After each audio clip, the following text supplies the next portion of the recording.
combining this first week of the month with the Torah portion. But this week is a little bit special in the sense that it's not only the first of the regular month, but it's also the day right before Shavuot. We've already been talking about that and counting the Omer. And so tomorrow is the 50th day, the day of Shavuot, the Feast of Weeks. And so if you didn't already know, where people are coming over to our house, everybody's welcome to tomorrow at 2 o'clock. Am I saying that correctly? So everybody's more than welcome to come over there for that if you don't already have other types of plans. Bring your dairy dish. What's that?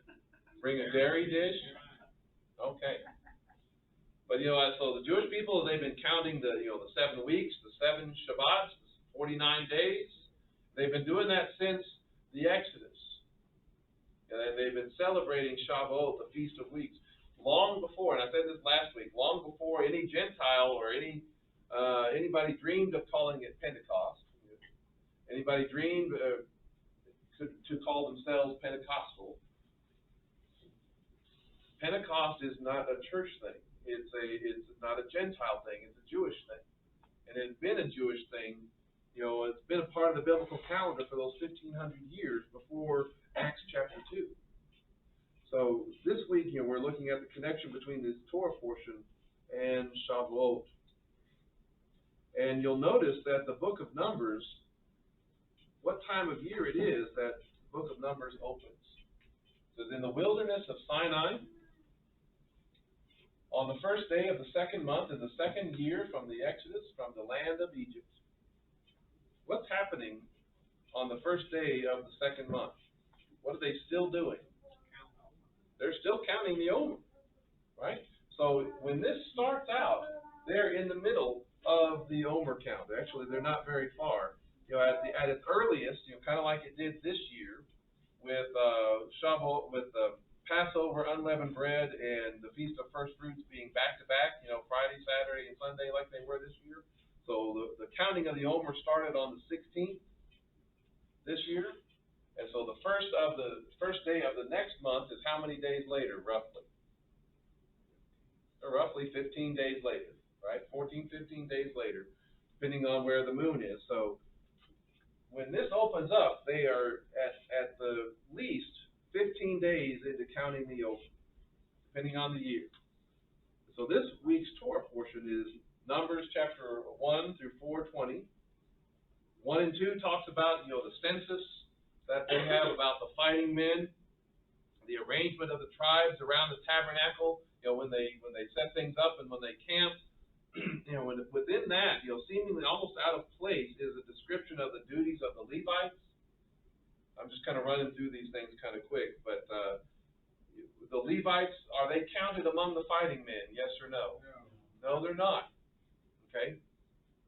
And there's several different explanations that are offered about that. They are counted, but they're just counted separately. One explanation or possible reason for this, obviously it talks about the firstborn, the redemption of the firstborn, and all that.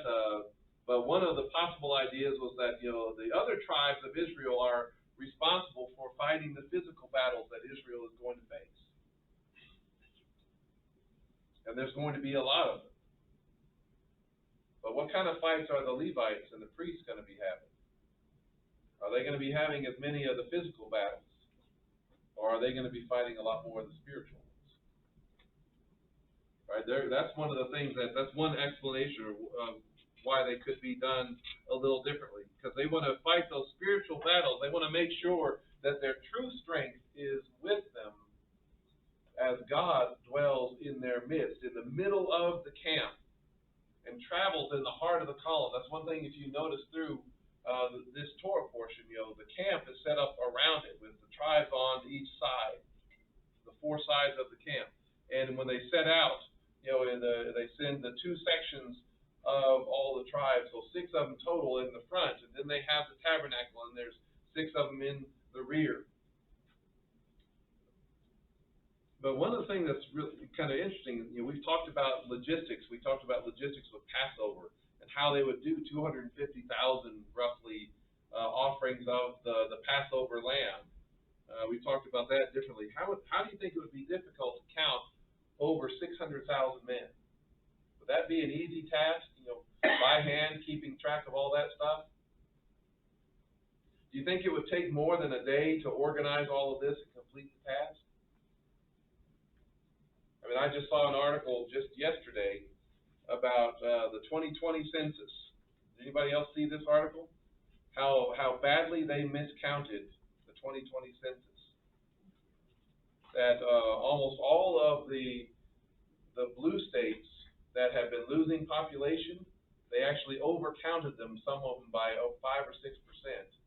And all the ones that have been growing, the red states, they actually undercounted by about the same amount.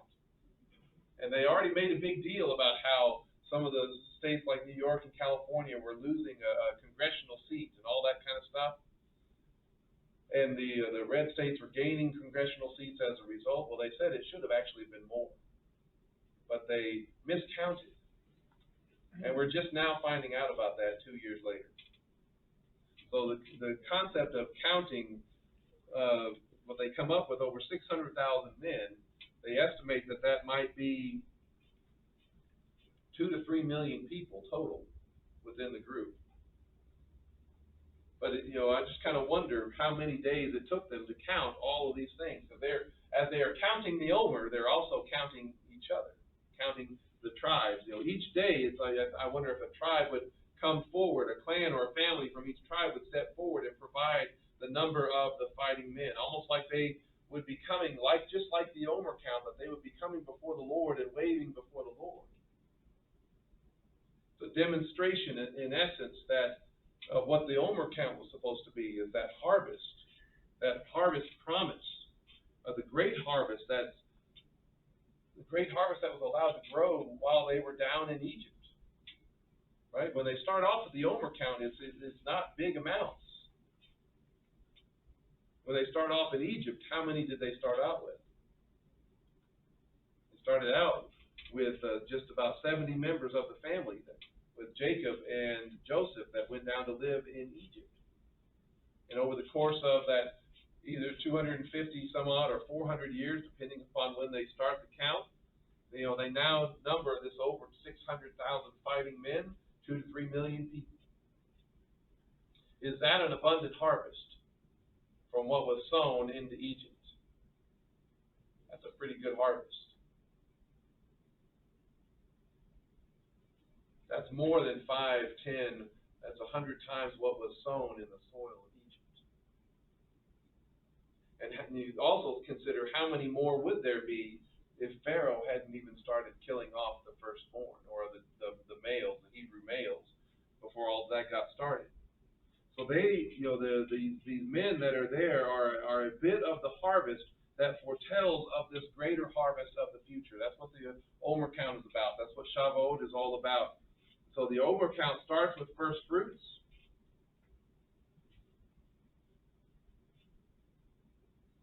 And it continues on all the way up to Shavuot. So even Shavuot is a part of that first fruits counting, because, again, it tells us, well, let me back up a little bit. Chapter 10, when you get a little bit forward, chapter 10 tells us that 20 days after starting the census count, still within the Omer, they leave Sinai for the first time. They leave, on the 20th day of the second month. So at best, they started the census 15 days after the Passover on the first day of the second month. The 20th day of the second month is when they first set out. And again, they're by the time they do all of that, they're on maybe about the 34th or 35th day of the counting of the Omer. It won't be long before they start celebrating Shavuot, when they leave Sinai for the first time. It won't be long. While they're doing all of this, while they're counting, while they're organizing, while they're getting the tabernacle ready, while they're doing all that stuff and getting it ready to go, Shavuot is coming. And we read about Shavuot in Leviticus. It says, you are to count from the morrow after the Shabbat, from the day that you brought the Omer of the wave offering, 7 complete Shabbatot. And until the morrow after the seventh Shabbat, you are to count to 50 days, and then present a new grain offering to Adonai. You are to bring out of your houses 2 loaves of bread for a wave offering made of 2/10 of an ephah of fine flour, and they are to be baked with chametz as first fruits to Adonai. So even on the day of Shavuot is a form, as a type of first fruits. And we're going to have, hopefully if it survives and none of us break into the bread ahead of time, we're supposed to have 2 pieces of challah bread tomorrow. It's called a shatei halachem, or the 2 loaves. I'm probably saying that wrong. There's various explanations of what these things mean. Some talk about them as representing the 12 tribes of Israel in the same way that, on the high priest ephod, they had the shoulder stones that had their names written on them. Others talk about them as symbolic of the 2 sticks that are returning before the Lord, Ephraim and Judah. Others talk about they representing the 2 tablets of the 10 Commandments. Some believers or Christians talk about them in terms of the Old and the New Testament. I've heard that explanation before. Of course, we kind of understand that in the sense of these 2 peoples that make up the body of Messiah, Jew and Gentile, are coming together before the Father and are accepted. And if I understand this stuff properly or correctly, they are waved in all directions. Just like we do at Sukkot with the lulav and the etrog. Y'all remember that? Who was there for that? Anybody remember how that works? Where you wave it to the north, and then which directions? How does it go? East, west, then north, and then south, and then up and down. Right? So I understand that they do the same thing with the loaves. And when you do that with the lulav and the etrog, what does it mean? It's a sign that he is Lord of everything, right? What's interesting with that is not only is he a Lord of everything, is that we as his people, where are we coming from when we are gathered before the Lord? From the north, the south, the east, and the west. Isn't he drawing all of us from all corners of the earth? From every nation, tribe, and tongue, are we not brought before him? So another interesting angle about this, this is a harvest. This is representing a harvest. The Passover, when you start at the counting of the Omer, starting with the first fruits of which harvest? What kind of grain was it? It's the barley harvest at the beginning of the Omer Count. And it's ending with first fruits at which harvest? Of the wheat. So you have the barley and the wheat, the 2 types of grains that have been there throughout this whole thing. Strangely, what started out as unleavened bread has now ended as leavened bread. Isn't that kind of backwards of how we usually think of things? We usually like to think of things, okay, you start out with the leavened bread and you work to the unleavened bread. It seems backward to us, especially when we think of the symbolism of the leaven, which is typically symbolizing what? Leaven typically symbolizes sin, right? So it doesn't make sense to start out without sin in unleavened bread and then go to a time where your bread would symbolically have a lot of sin in it, right? That doesn't work right. So in some ways, there must be something else going on in the context. And one of the ways that I think is really interesting, that really struck me while I was working on this, is that you could look at it in the sense that the bread, when it's unleavened bread, it starts kind of small, relatively speaking, and it ends in fullness, doesn't it? Where it's puffed up and fluffed up and all that, right? There is a fullness fullness that comes when the chametz, when the bread expands in all of these things. And it started out by making the bread in haste, but the leavened bread shows, are they in as much of a hurry? No, they've been delivered. They've been redeemed. They don't have to rush out of Egypt like they were before. They don't have to be in haste. They have time to rise. It has time to be lifted up, to expand, to be elevated before the Father. That's what the unleavened bread is kind of about. And so you think about the unleavened bread at Passover and the leavened bread here at Shavuot. I kind of wonder what my brain kind of goes a little strange, and this is one reason why I changed the song but that we were just singing. But think about it in the sense as if they were like lungs. Okay? We apparently, looking at some of these things up, we apparently go through about 2,000 gallons worth of air every day. As you're breathing in and out, 2,000 gallons. That's enough to fill up a swimming pool. As your lungs are shrinking and expanding, that's how much you're getting. Men's lungs, they say, can hold up to about 6 liters of air, or 3 large soda bottles. I assume that's like an athlete who can take good breaths and all that stuff. So, but when you exhale, when you breathe out, what happens to your lungs? Do they get larger or smaller? They get smaller. They kind of contract a little bit, right?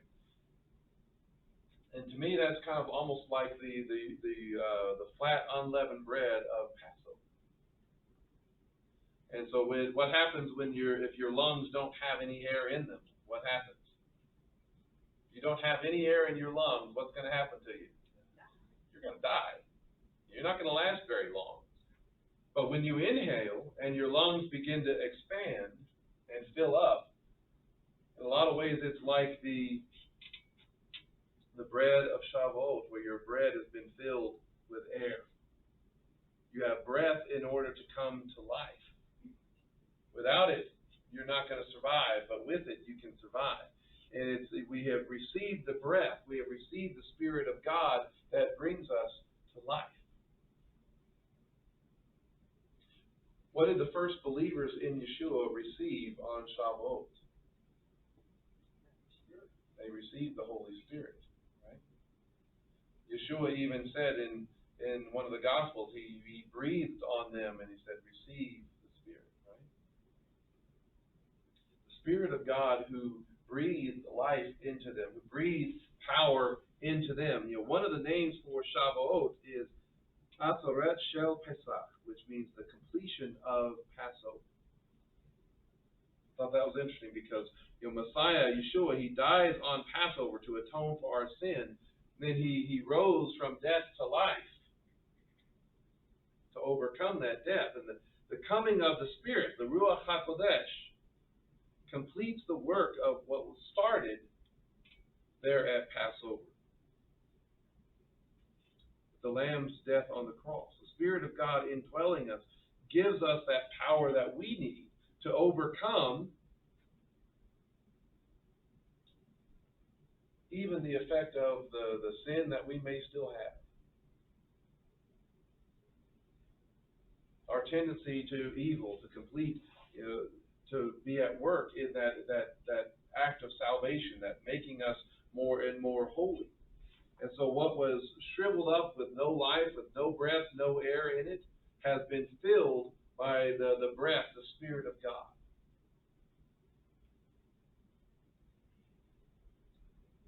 If you remember, how did the Creator first bring us to life in the first place? First bring Adam to life. For that little lump of dirt, what did he do? He breathed on it. And then he became a living being. So Shavuot is a picture of being filled with the Spirit, filled with the breath. And that's what, the bread, in essence, pictures that, symbolizes that. It's also a time when the Torah was given. Right? When it's upon leaving Egypt, the first time. They're in year 2 here at the beginning of Numbers. But the first year, they left Egypt, and it's about 50 days later that they are there at Mount Sinai. And so Shavuot is the time when the Torah is given, when the commands, which are our life, are they not? By them we will live. It's the Spirit that causes us, as we read about in Ezekiel, to walk in His laws, so that we will keep His commands and do them, right? So His breath in our lungs causes us to be obedient to His Torah, both the written Torah and the living Torah. And I had this strange picture, this strange image of, when the priest is up there waving the bread before the Lord, as he would do that at the altar and everything else like that. This is just a very subjective concept on my part, but you've got those two pieces of the challah bread, the leavened bread, and you have the priest holding them up and lifting them up before the Lord. It kind of looks something like that. This is what was weird, my brain goes to, which some of you know is more unusual than others. But I had this picture of the priest lifting up the pieces of the leavened bread. And what do those things look like? Don't the pieces of bread kind of look like lungs?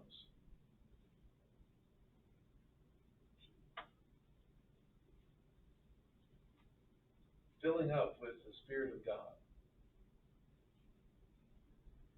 It's not how we started the Omer Count. The Omer Count, the bread was unleavened. And yet now, it is filled to its fullness with the breath of God, with the life of God. And so I just thought that was kind of neat. I just thought that was interesting and weird on my part. But with this, when we come to this, we're also supposed to have this an assembly, a holy convocation. That's why we're meeting tomorrow. But this holy convocation is another reminder. When we come together, when we even meet on Shabbat, this is a day that is set aside, set apart for the Lord. Right? 6 days you should labor, but on the 7th day you rest, because it's a picture of that rest that is to come. That future rest that He has promised us, right? That's what it's a picture of. It's like a mini glimpse of the kingdom of God. And that's what this is, when we come together on His feast days, is also supposed to be. We're not living for our own kingdom, but we're living in anticipation of God's kingdom. That's another reminder of where we're going in the future. So it says that in Leviticus 23, it says, the Kohen, the priest, is to wave them with the bread of the first fruits as a wave offering before Adonai with the 2 lambs. They should be holy to Adonai for the Kohen, for the priest. You are to make a proclamation on the same day that there is to be a holy convocation, and you shall do no regular work. This is a statute forever in all your dwellings throughout your generations. So this type of gathering, this holy convocation, this recognition of the Feast of Weeks was supposed to last for how long? How long should we be keeping and doing the Feast of Weeks? Doesn't it say a statute forever? Right? It's not supposed to come to an end. And for us, in the traditional church, it has. We largely laid it aside. We said it was done away with. It was not something that we're supposed to need or need to do or be a part of, or it doesn't really contribute anything to our spiritual growth, our understanding, or anything else like that. And we're missing out on something with this by neglecting this. We're missing something important about the gospel of the kingdom in this passage about Shavuot. In this verse, you remember this verse here. Make a proclamation on the same day that there is to be this holy convocation. Right? The verse right after this one changes. And all of a sudden it starts talking about the harvest. All of a sudden it starts talking about how the harvest is to be conducted. I mean, you'll remember that, this Torah portion that talks about the census, right? The counting of all the fighting men, the counting of the Levites, how this is all taking place during the counting of the Omer, as if their numbers are weighed before Adonai as part of that anticipation of that future harvest, not of grain, but of people. So this, think of this next verse in Leviticus, talking about the harvest with Shavuot, not as a harvest of grain, but a harvest of people. He says, now when you reap the harvest of your land, you are not to reap to the furthest corners of your field, or gather the gleanings of your harvest. Rather, you are to leave them for the poor and for the outsider. I am Adonai, your God. Is there going to be a harvest in the future? I don't know if I brought it or not. I don't think I did. I knew I forgot something. There is a harvest in the future, right? That is something certain. And the counting of the Omer, where you're offering a little bit of Omer amount every day, is a statement of belief in the coming harvest. It's in that you trust God for His provision. If you really didn't believe that God was going to provide that future harvest, would you be offering something every day that you didn't think you were going to have later? If you were uncertain about His provision, you would want to save as much as you could and not offer it at all.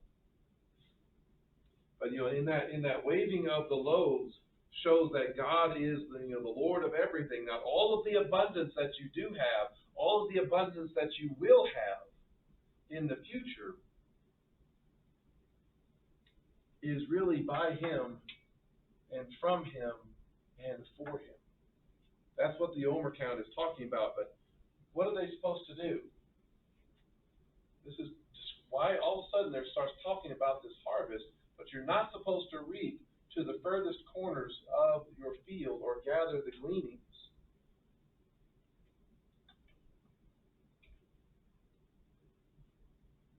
When you were willing to do that, when you're willing to, if you were really afraid about the future, if you were uncertain about His provision, would you want to do this? Not only offer up the Omer Count, the daily amounts there, but if you were really uncertain about Him providing in the future for a future harvest, you're not really going to be willing to leave the corners, are you? You're not really going to be willing to leave much of the gleanings, because you're going to try to collect everything that you can, harvest everything that you can, and keep it for yourself. But when you're willing to do this, when you're willing to reap, but leave the corners of your field and the gleanings of your field, that's a recognition and trust in Him and what He is providing. The people, when you're talking about people, you're talking about that future harvest. The people, the Israelites, they're being counted in this Omer Count. In essence, they're being weighed before the Lord. They are being harvested in such vast numbers. Here you have 70 people being turned into millions, 5, 10, 100 times what was sown. So much so that the corners can be left, that the gleanings can be left. Right? Does that mean that the corners, that the gleanings are wasted? Does that mean that the corners and the gleanings are left unharvested? Or does somebody harvest them? Somebody's going to harvest them. Somebody is going to benefit from the abundance that God has provided to where they would be willing to leave the corners of those fields.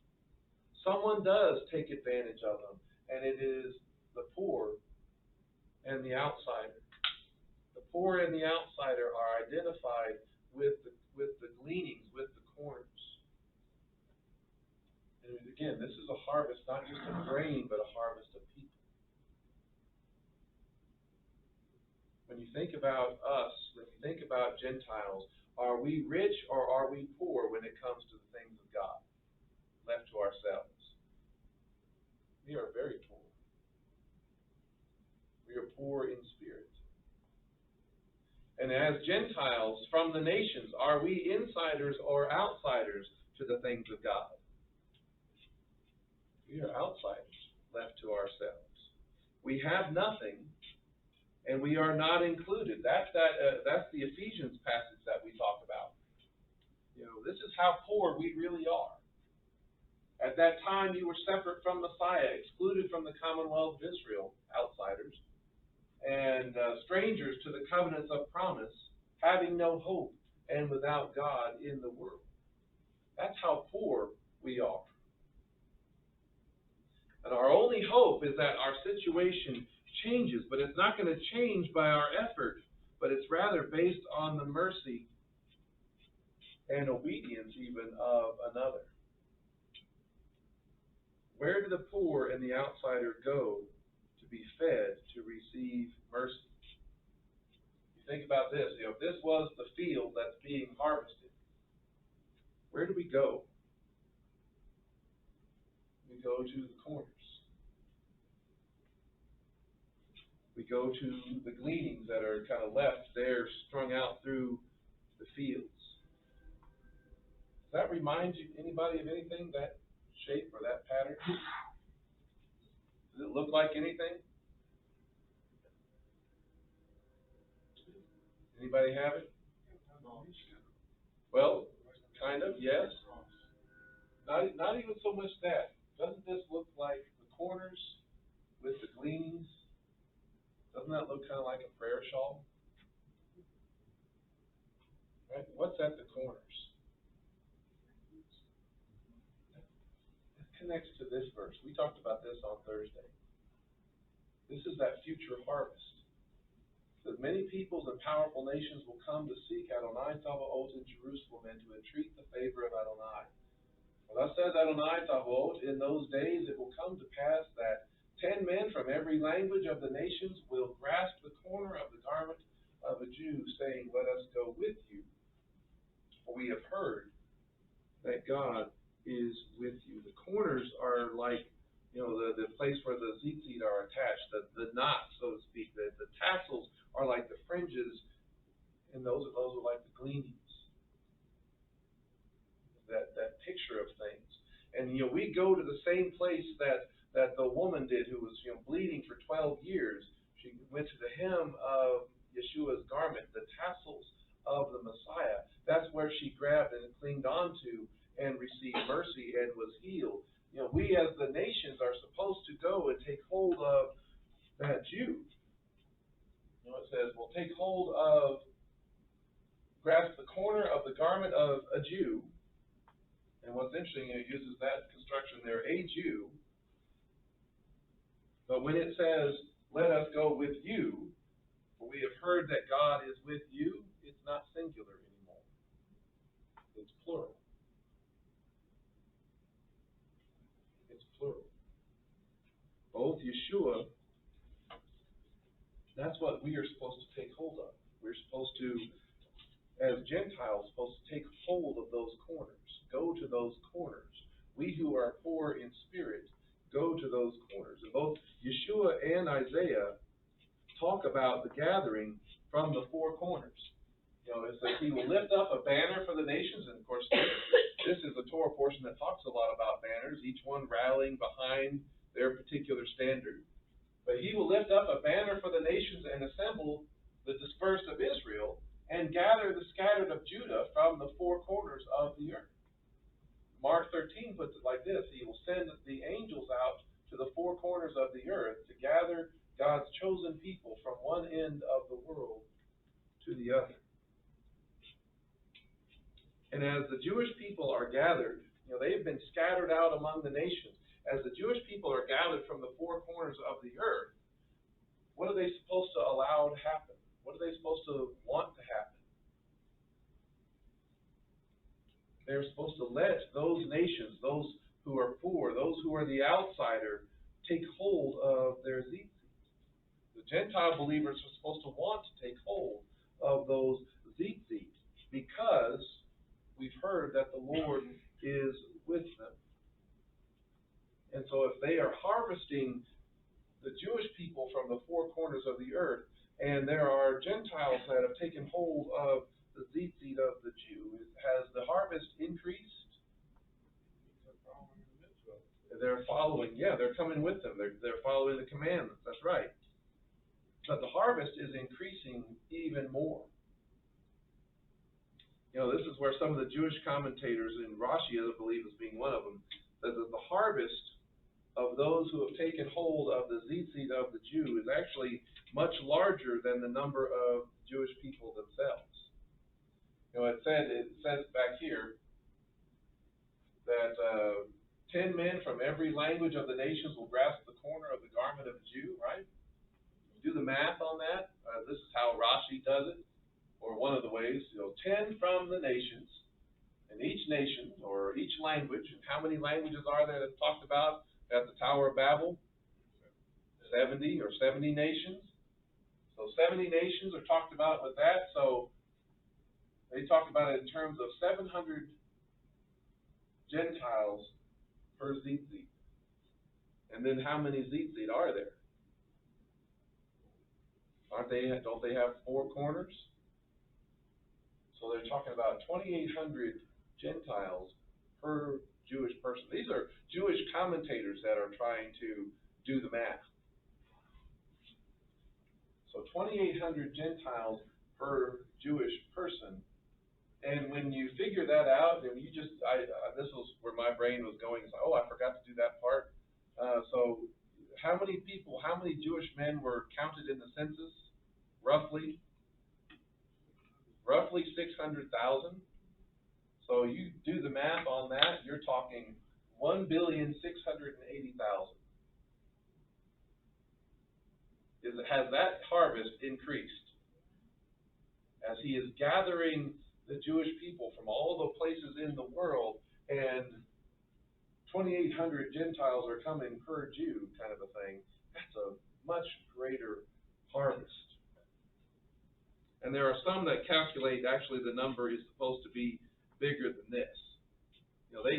Different people do use different math, and so they come up with a bigger number than that. And when you think about a harvest, just like the census of 600,000 men would take a little while. They wouldn't be able to get it done in just a day, right? You wonder how long it would take them to get all that stuff done. How long do you think a harvest like this would take? Might take a little while. And I got thinking about that. How long will such a harvest last? And it made me think of this passage from Leviticus. It says, if you walk in my statutes, keep my mitzvot, and carry them out, then I will give you rains in their season. The land will yield its crops, and the trees of the field will yield their fruit. And your threshing will last until the grape gathering. The grape gathering will last until the sowing time, and you will eat your bread to the full and live securely in your own land. The threshing will last until grape gathering. What time of year is the grape gathering? Fall. It's the fall, right? And that goes all the way up to what feast day? What feast time? It goes all the way up to Sukkot, doesn't it? They would be harvesting the grapes all the way up to Sukkot. And what is Sukkot also called or known as? What? Booths. Well, booths, yes. Thank you. It's called the Feast of the Nations. Right? Feast of Ingathering. Okay. So there's so many names, about things like that. But that harvest of all of those people, even those Gentiles, is as if it's going on until it's time to enter in the time of Sukkot, the Feast of the Nations, which is a picture of what? The wedding feast of the Lamb. Almost as if these things are connected somehow, right? What a coincidence. It's shocking, I know. But so in coming to the corners and coming to the gleanings, that's something commanded as part of Shavuot. Those who are poor, those who are the outsider, when we are gathered with his people, what do we gain? That's the rest of that Ephesians passage. Actually, let's read that. If you want to turn there, if you got your Bible, turn to Ephesians Chapter 2. You can follow along with me here. We don't read all of these all the time. It says, he's talking about how poor we are. It says, at that time you were separate from Messiah, excluded from the commonwealth of Israel, and strangers to the covenants of promise, having no hope and without God in the world. But now in Messiah Yeshua, you who once were far off, have been brought near by the blood of the Messiah. This is what we are gaining. He says, for he is our shalom. He is our peace. The one who made the two into one. How many loaves did they hold up there on Shavuot? Two.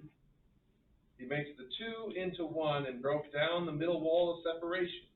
Within his flesh, he made powerless that hostility, the law code of mitzvot contained in those regulations, those things that kept us apart.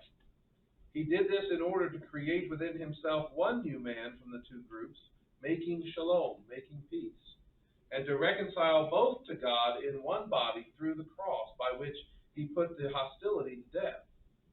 And he came and proclaimed shalom to you who were far away, that's the Gentiles that have been out there among the nations, and shalom to those who are near. For through him we both have access to the Father by the same Ruach, the same Spirit, the same breath. So then you are no longer strangers and foreigners, but you are fellow citizens. This again is what we have gained. So fellow citizens with God's people and members of God's household. You've been built on the foundation made up of the emissaries and prophets, with Messiah Yeshua himself being the cornerstone. And in him the whole building, being fitted together, is growing into a holy temple for the Lord. In him you also are being built together into God's dwelling place in the Spirit, in the Ruach. So when we come to him, we are no longer poor in spirit. We come to those corners. We come to the gleanings. We're no longer outsiders. The two are made into one people, and so now there is peace. And now, as we come together, we are being built and fitted together into the holy temple. The dwelling place, the tabernacle of God, is in our midst. Just like this Torah portion describes. The tabernacle was in the heart of the people, whether they were in one place or it was in their heart, whether they were traveling. The dwelling place of God was with them. They were built together, and so they became truly the people of God. That's who we are. That's who we were supposed to be. That's where we are going. And that's going to be a glorious day, isn't it? That is going to be something to look forward to. And so we, as his people,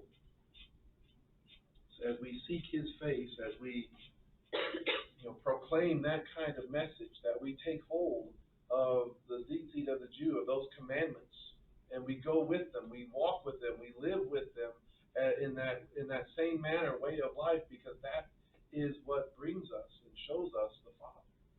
And in taking hold, we're really taking hold of Messiah. That's the most important thing. You're taking hold of Yeshua. We walk just as Yeshua walked. And I could always get Ty back up here again to show you how that process works. You remember how close do you have to be to take hold of the seat of somebody? Y'all remember that? It was a memorable thing. In order for me to hold on to his seat, I have to be right next to him. And every time he takes a step, what do I have to do? I have to take a step. And if he takes a step in a certain direction, and if I want to go in a different direction, what happens? I'm gonna either tear off those things, which would not work very well, or it's gonna let go and it's gonna be out of my hand. we follow on the narrow path of His way. And so this Torah portion, that's what Shavuot is all about. It's the picturing of the harvest that is to come and what we can all be a part of.